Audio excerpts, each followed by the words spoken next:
Good afternoon, everyone, and welcome to another edition of Recruit Military Live, a continuing series of live broadcasts covering all things military transition, veteran employment, mil-spouse employment, and much, much more. My name is Lucas Connolly, retired U.S. Army officer and former TAP program manager, here to share the ins and outs of making the move to the civilian world of employment. If you're in search of meaningful employment, well, you're in the right place. Please visit rmvets.com/live to learn more. All right, let's roll in today's show. Someone out there said to me once that a smart man learns from their mistakes, but a wise man learns from the mistakes of others. Having a mentor can mean the difference between learning the easy way and learning the hard way. Today's topic is mentorship, both in and out of uniform. We have a very special guest on the show today who's going to share some of her insights. Our guest this week is coming to us live from beautiful Arlington, Virginia. She's commissioned in the U.S. Naval Academy as a surface warfare officer, where she's served aboard two mighty naval ships, leading and training more than 300 outstanding sailors and Marines over the course of 3 overseas deployments in the U.S. Africa and U.S. Europe commands. Her current assignment, Navy Office of Legislative Affairs, is the Director of Congressional Inquiries. In addition to being a successful Navy officer, she's an accomplished author and public speaker. Ladies and gentlemen, join me in welcoming Arabia Shanklin. Hello. Hi, everyone. Hey, Arabia, thanks for coming to the show. Thank you for having me, Lucas. All right, folks. Well, you know who we are, and we'd love to hear who you are. Hit us up in that chat window. Let us know where you're watching us from, who you're with, who you've served with, what your status is. Are you a veteran, guardsman? Are you in transition? Are you getting ready to retire? Is this your first tour and you're just preparing for the eventual future? We'd love to hear your questions, comments, issues, and concerns. And time allowing, we'll get after some of your questions. Yeah. So, Arabia, you ready to rock and roll? I'm ready to rock. Let's go. All right, we're talking mentorship, but before we dive into the topic at hand, can you tell us a little bit about your story? What is the Arabia Shanklin story, and how did that lead up to you pulling on that uniform for the first time? Oh, I love it. So, born and raised in a small steel mill town called Steubenville, Ohio. It's located about 20 minutes west of Pittsburgh, Pennsylvania. Go Steelers, and about 5 minutes away from Weirton, West Virginia. So I have been privileged to witness blue collar mentality at its finest, right? So when I think blue collar mentality, I think undeniable, consistent work ethic, right? And dedication not only just to your family, but also to your community. And my mom, born in Jamaica, raised in New York, joined the Air Force to serve our country, and later earned her naturalization. It's where she met my father.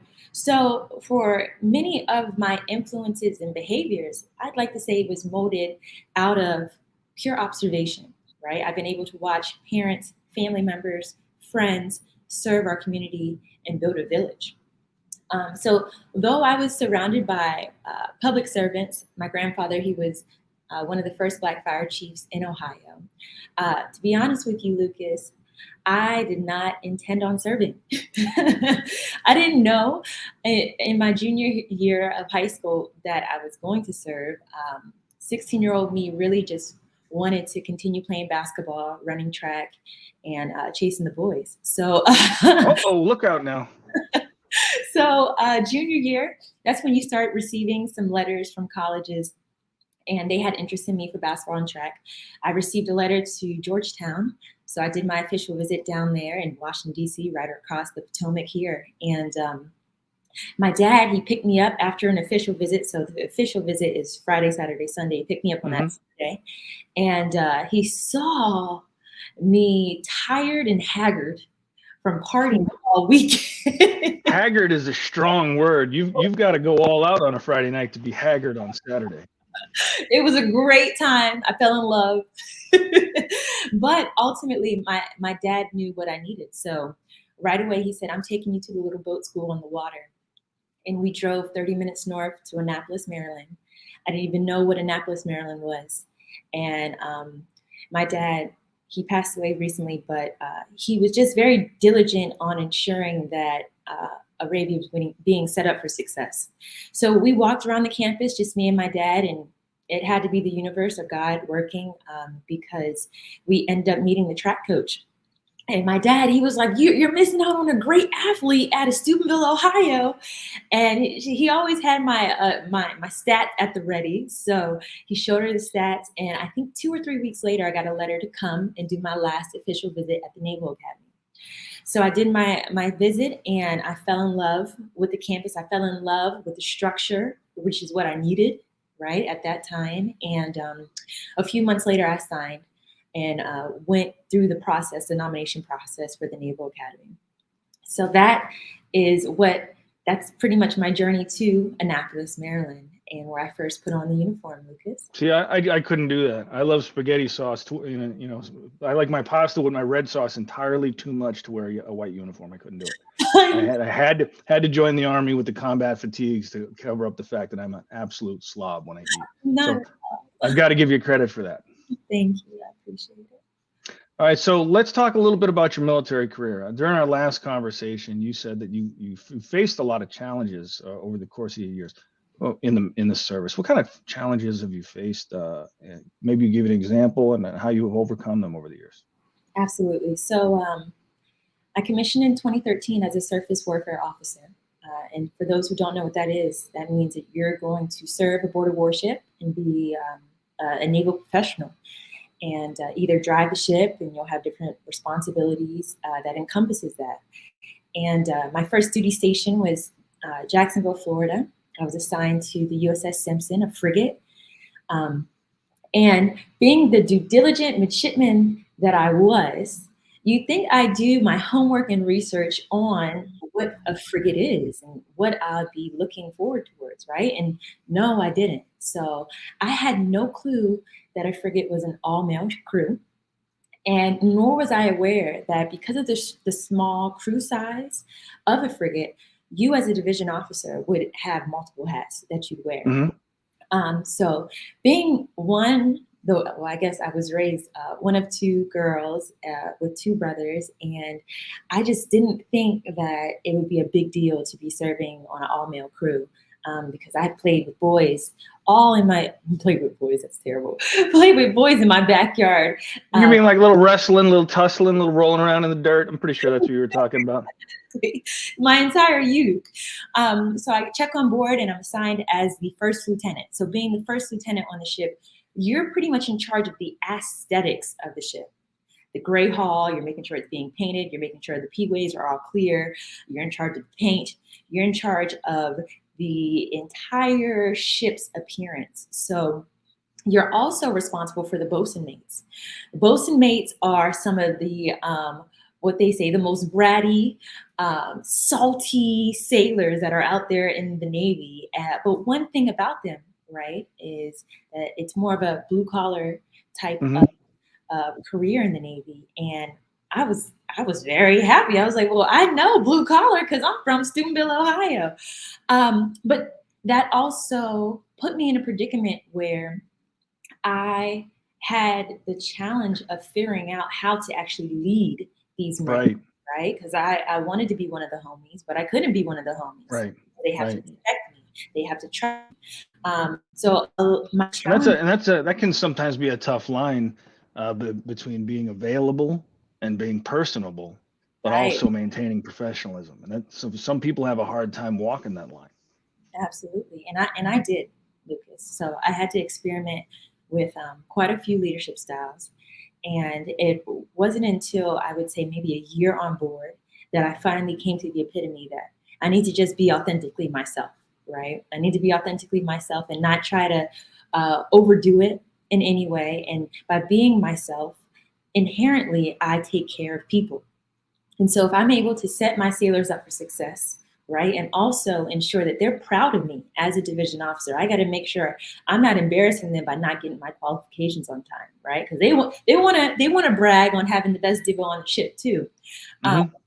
So it's just truly important, and part of that challenge for me as I built the resiliency over the time on board was to take care of your sailors, for me, my guys, and to take care of yourself because they're watching.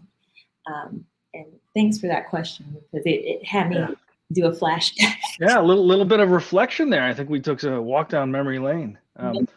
And it's interesting you say, you have to be your most genuine self, because it's something I coach people when it comes to like preparation for interviews or what have you, is you can't, that old adage of fake it till you make it doesn't work. It really doesn't, depending on the context. You have to be what I like to tell people, if not yourself, then the best version of yourself that you can be. Right. Because you can fake your way through a couple of situations, maybe through an interview, but at the end of the day, come Monday morning, the real you is showing up for work, and that's what's either going to fail or succeed. Now, in one of our previous conversations, you said that you look at each tour as if it was your twilight tour, and that you're preparing either for option A, continued service, or option B, transition. Can you talk for a little bit about that approach to your planning and preparation? Absolutely. So it may be taboo or quite millennial of me to say, treat every tour like it's your twilight tour. But it allows me to never get comfortable in my current situation, right? So carrying that motto with me from tour to tour has allowed me to kind of bring my best efforts to my duties and responsibilities as a Navy professional. But also it extends and stretches my motivation to explore different opportunities, resources, networks, while I'm still active duty. So while I was stationed at Camp Pendleton with the Marines in California, I had the opportunity to work with this Major Buddy Russian, quick shout out, who was known to be an expert in real estate. And I had always had an interest in real estate. In my free time, I would even look at YouTube clips of these beautiful houses in Texas and New York that I wanted to aspire to come, but I never really sought the expertise. So I awfully regretted the fact that I had not purchased a home when I was stationed in Jacksonville, nor during my second tour in Virginia Beach. And because when you're growing up in the Navy, you're hearing buy a house at every tour at whatever duty station you're at, and I did not listen to those wise words. So one day I get the courage to approach Major Russian and let him know that I was interested in learning from him about real estate. And right away he asked me, "Have you ever read Rich Dad Poor Dad?" Oh, yep. That's actually on my list. I just updated my professional reading list yesterday and added Rich Dad Poor Dad to it. So I'm right there with you. Yes. And I tell you what, Lucas, I stuttered and I blundered and I said, yeah, I saw snippets of it on an interview with the author, but I had never sat down and actually read the book. So as one true Marine does, he told me to about face and don't approach him until I finish that book. So life-changing book for those who haven't read it yet, but never would I have imagined, right? I took the time, I read the book, and I then later approached him, that it required me to be open, right? This is another challenge I'm coming across. Hey, I need to find some discipline, read the entire book so that when I approach Major Rushing again, I'm ready to act. And it's funny how life works too, because Major Rushing, he ends up getting out of the Marine Corps, and he built a real estate empire. I guess it's been over 10 years now. But one thing I was privy enough to do, because I was so open in my mindset and openness and willingness to learn something else outside of the military, I was able to be one of his first students in his formal real estate training. Oh, very nice. Yeah, so it was nothing but a privilege, and he's now a mentor. And I say all that to say, treating every tour like it's my twilight tour allows me to prepare for both in and out of the uniform. And it's allowed me to think outside the box, seek different mentors from different industries, and intentionally prepare and envision what my future holds outside the uniform. And I think that's an important takeaway for our audiences. Even highly senior officers and non-commissioned officers that I've talked to who've peaked in their career at 20, 25, 30 years, you have to acknowledge, you have to understand from the first day you put on your boots or you put on your whites, it will end. It is going to end, and you are either going to end your term of service prepared or unprepared, and what you do up to that point, it determines it. And it can be completely unexpected. It could be medical, it could be change in promotion rates, it could be your specialty's been phased out, it could be your family situation changes. There are a million things that can prevent you from staying in the military 25, 30 years, but even then, everybody transitions. So I love that. Treat every tour like a twilight tour. Be prepared for your transition. long before you need to be. It's absolutely fantastic. Now, you talked for a minute about mentorship. It sounds like to me you stumbled into a mentorship situation.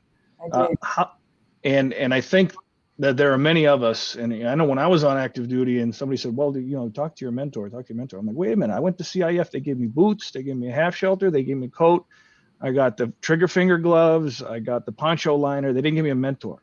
Where's the mentor supposed to come from? If somebody's asking that question, and they're still in uniform, what do you recommend? And the interesting thing about the Navy is we have a mentorship program. No kidding. They attempt to match you with a mentor. And Okay.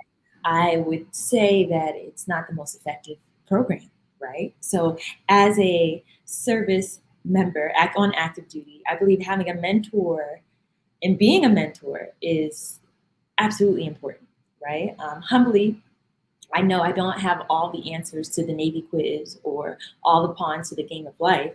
So I have to be able to find someone or a resource to learn, to move on to that next level. And more often than not, there are leaders out there who have acquired these golden nuggets of knowledge and expertise from what they've overcome in their in life. And all we have to do is really ask. We want to ask him for the knowledge. So, as I kind of spoke about earlier with my challenge on the frigate, I realized that I would have been a bit more prepared for my life as a surface worker officer on an all-male crew if I had actively sought a mentor. And what does that mean, right? Seeking a mentor. That means to me, hey, okay, I might be I might be the only female in an all-male crew. There has to be. I'm not the first. Let me go see if there's another female who had been on a frigate sometime in the past 10 years that I can reach out to get some words of wisdom, right? And come to find out there was. And I did not seek mentorship until about a year later, like I said. And it was a mentor who told me, be authentically you, and they will come. If you build it, they will come. So I had to be authentically myself. So now, 2022, there's a myriad of different resources, and now you have ACP and Veterati that provides an actual mentorship platform to kind of match you up with someone. But as an active duty service member, finding a mentor is going to provide you with the opportunities that may not come your way if you're not well networked. And part of that mentorship aspect is being a good coach. Now, how do you know when you've got a good mentor? And a lot of times I use the analogy of the bad singer on one of these talent shows. All right, you get some young lady or some young gentleman up there who is just piercing the ears of all the people who are unfortunate enough to be within earshot and have to listen to this sound coming out of this human's mouth, and it's not singing; it's something else. And then the judges, they all go like this. They go, oh my God. Right. Yeah. And then they say, no, I'm a no. That's no, get off the stage, and you get them. So I know I can sing. I've been singing in this, the choir since I was 6, and everybody tells me I have a beautiful voice. Let's face it. Grandmama's probably been lying to you for about 10 years. You're not a good singer, but nobody wants to break your heart. So how do you know when you've got a good mentor, someone who's giving you genuine, productive feedback and is not just stroking your ego, patting you on the head, telling you you're doing great. Baby, you sing like an angel. Baby, you sing like an angel. Well, I'll say that mentors come in different shapes, sizes, and personalities. So a good fit for me may not be a good fit for you. So they don't come in just one size fits all. And what I've been able to discover when it comes to mentors, right, there has to be some type of synergy, right? Communication is so important when it comes to mentorship, right? Because one, you want to be vibing with the mentor so they're able to understand where you want to go with your life, even if you don't have to articulate it and say it, right? Another aspect of being a good mentor, knowing that you have one, is that your mentor often becomes almost like a coach to you. Okay. And like I said, I play basketball. So a coach is going to tell you, hey, you need to get back and work on your foul shots, right? I don't Mm-hmm. think you're ready to start the next game. So for a mentor, he or she may tell you, hey, I know you want to be a public speaker, right? But I really need you to start working on your tonality in speaking, because I don't think you will be able to capture the audience based on how you're speaking and your fluctuations, right? Another aspect that may be a myth about mentoring is that you can only have one mentor. Okay. I live by mottos, and so I kind of date around when it comes to mentoring. So I mentor around. And what that means is that if I'm interested in a particular industry, I make sure I do my homework on it, but then I also seek out someone who's actually in the industry that I'm Okay. pursuing. A credible source, somebody with a little experience. Right. And then you utilize these resources like mentorship to find that person, because they may not be within your zip code, right? They may be across the United States, but in order to find that person, you got to use the resources that are available. Another aspect of mentoring that's really important is consistency, right? And there's, like I said, much tech out there, Calendly, to help you schedule and deconflict your calendar to make sure it's best. But even if the mentor, right, is incredibly busy, they still receive much fulfillment, like teaching something that they've learned in the past to a mentee. But it's also up to the mentee to schedule with them. And I saw, even in my experiences with mentors in the past, that it required me to seek them out. And then eventually it got into the process of them being able to schedule with me because they felt comfortable. So consistency for sure. 2, learn about your mentor, and your mentor will also learn about you. And 3, coaching. So it requires some coaching with mentorship, I think, intertwiningly, to make sure you're not too off the beaten path to reach your short and long-term goals. Yeah, and coaching, I think, is people underestimate the coaching piece, because they go into a coaching situation thinking, hey, just tell me what I need to do to be successful. And for many people, the first thing they need to do is close their mouth and listen constructively and be humble. I mean, Michael Jordan almost got benched his first year in the NBA because his coach told him, you're an amazing basketball player, but you're not a team player. And if you're not going to be a team player, then for an amazing draft pick, you're going to sit on that bench. Or you're going to, here's somebody who just dominated in college basketball, being told he's about to be benched if he doesn't shape up. So I think stop, listen, be willing to take constructive advice, and be willing to grow with it. Now, I work with transitioning service members all the time. When I was in TAP, I was a career counselor, as a transition counselor, constantly every day, a dozen or so transitioning service members. The transition is unique because the mentor that you're working with in the active duty side, on the left-hand side of that DD-214, has probably never transitioned before. Yeah. And I've obviously, because they're still in uniform. And I had one of my bosses say, be careful who you take advice from, because that experienced, successful non-commissioned officer or officer who's been such a good guide for you has been in the service for 20 years. They've never had, maybe they got in when they were 17. They don't know anything about the civilian world. When the twilight tour is upon you, is it time to get a new mentor? 100%. 100%. And the reason, and you said new mentor, you'd be surprised, interesting, if you tap back into an old mentor, what they know about their transition. There you go. But in the same capacity, there are subject matter experts in transitioning, right? And there's subject matter experts who are able to kind of provide you with opportunities that are out there to help aid in your transition. For instance, my mentor taught me about the Skill Bridge program. There you go.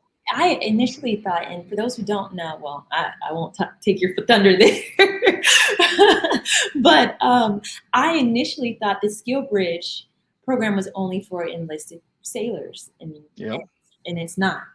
And what that does is at least provide exposure to whatever industry that you are thinking about transitioning into. So I almost every tour, I'm thinking about, like I said, every tour is a twilight tour. So I'm thinking about, okay, which company am I most interested in at this point when I want to transition out?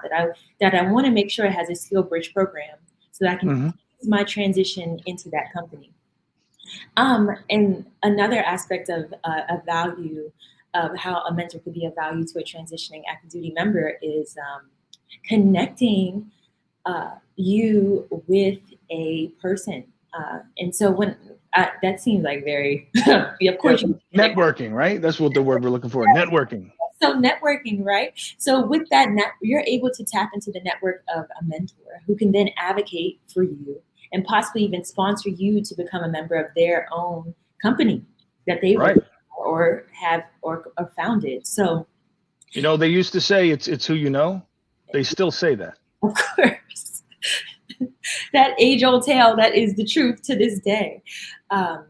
But all that to say, absolutely advocate for transitioning service members to find a mentor, utilizing the resources that are already there to connect you with a mentor in order to prepare you for your transition out of the military. Absolutely. I couldn't have said it better. You know, when you think back, you go all the way back to the beginning of your military career. When you come into initial training, you have instructors that want to see you be successful. During your military career, you have supervisors, managers, commanders that want to see you be successful. So mentorship can be crucial because at that tail end, when you're filling out your transition paperwork, the boss you have at work, the commander, the sergeant major, the petty officers, they don't have any skin in the game when it comes to your transition. So though they may want to help you, they may not have the time, space, knowledge, credibility, experience to do so. So having that mentor who's in the field and has the willingness and the credibility, absolutely crucial. Would you agree? Absolutely. I do agree. All right. Yeah. All right, fantastic. And listen, one last question before we wind it up today. God, I've loved having you on the show. Wish we had more time. Last question, the question I ask of all my victims, my guests. If you had the attention of a transitioning service member, somebody who's, say, within 10 months of hanging up their uniform, and you have just 30 seconds of their time and your time to give them a piece of advice, Arabia, what do you want to tell them? I would tell them, get comfortable with the uncomfortable. Transitioning out of the military, based on me transitioning almost every tour now, I would say is a very uncomfortable experience, right? But in the same capacity, there are people out there that are willing to help you. All you have to do is take the step to seek them out. And the only way you're going to do that, the only way you're going to be able to do that is to get comfortable with the uncomfortable.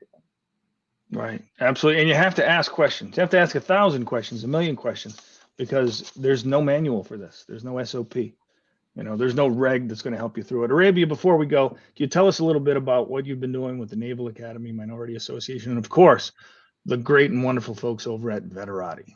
Absolutely. So, and NAMA, Naval Academy Minority Association. It was founded in 2018 by me and a group of like 1970s Naval Academy grads, because we identified that there was a gap in supporting the minority midshipmen and also ensuring that there was exposure to the underrepresented districts in America to the Naval Academy. So what we do now, 4 years now, we've been providing philanthropy efforts to the Naval Academy in the aspect of there's all these clubs that need funding, like the gospel choirs, so we provide them with the funding. We also help match alumni with senior alumni to help them get on their way as they transition out of the military as well.